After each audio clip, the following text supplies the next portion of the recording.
Hello folks, it's going to be a short video this evening. We're going to be making brown sugar. Carolyn learned how to do this by watching the Needy Homesteader. She has an awesome channel. It's real easy. This is 8 cups of sugar and 1 cup of molasses. And if you want darker brown sugar, just add a little bit more molasses. It's been years since we've bought any brown sugar from the store. This just tastes so much better making it yourself. That's all you do. You just put your 8 cups of sugar, cup of molasses, mix it all together.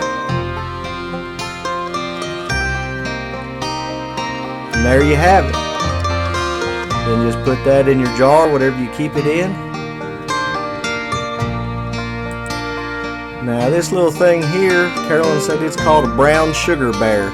You just soak that clay in water, place it on top of your brown sugar. It keeps it from drying out. It's that easy, folks. I'd like to thank you for watching. If you haven't already, please subscribe and hit the bell notification. And you all have a blessed day. Thank you.